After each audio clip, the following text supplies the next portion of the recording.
আমি আপনাকে একটু বলে রাখি, যেটা বিরাট ক্রাইসিস তৈরি করবে, আমি জানি না এ ব্যাপারে সরকারের কোনো পদক্ষেপ আছে কিনা। AI জেনারেটেড ভিডিও আপনি দেখবেন, এবং এইটা না করবে বিএনপি, না করবে জামাত, করবে ঘরে বসে বসে আওয়ামী লীগ, করবে ধরেন আপনি বেগম জিয়াকে নিয়ে, মিস্টার তারেক রহমানকে নিয়ে এমন বাজে ভিডিও বানাবে, সেইটা জামাতের উপরে গিয়ে চাপাই দেবে। আবার ডাক্তার শফিক সাহেব থেকে শুরু করে জামাতের অন্যদের নামে এমন করবে যে দেখবেন যে মানুষ এটা রিয়েল কি না এটা তো বোঝার কোনো সুযোগই নাই। আপনি এটা আমরা অসম্ভব না যে এই ভিডিওতে এলাকায় পাড়া মহল্লায় একদম খুনোখুনি পর্যায়ে চলে যেতে পারে। তো আমাদের কি সেই সাপোর্ট সিস্টেম আছে? কোন পেজগুলো থেকে এইগুলো উস্কে দেওয়া হচ্ছে, সাথে সাথে তাকে বন্ধ করে দেওয়া। আমি আপনাকে শুধু বলি সরকারের ক্যাপাসিটি, আমার আইডিতে আওয়ামী লীগ অন্তত 8 মাস আগে তারা ডিসেবল করে দিয়েছে।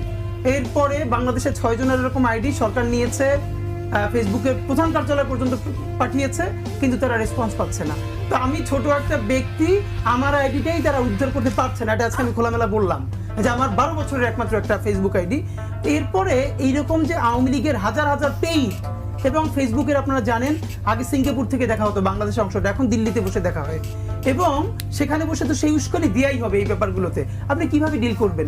আমার মনে হয় বিরাট আকারে বিনিয়োগ করে এই সাইবার সিকিউরিটি, যাতে করে এই পেজগুলো যেভাবে ফেক নিউজ ছড়াবে, AI জেনারেটেড ভিডিও বানাবে, সাথে সাথে এখান থেকে সাইট থেকে ব্লক করে দেওয়া। আর দ্বিতীয়ত আমার মনে হয় যে আপনি যদি না মানুষের মাধ্যমে এই জিনিসটাকে এস্টাবলিশ করতে পারেন, ভোট কেন্দ্র দখল হবে না, মারামারি হবে না, তাহলে নির্বাচনের ট্রেন শুধু পথচ্যুত হবে না, বরং বাংলাদেশ আবার পথ হারানোর সম্ভাবনা আছে।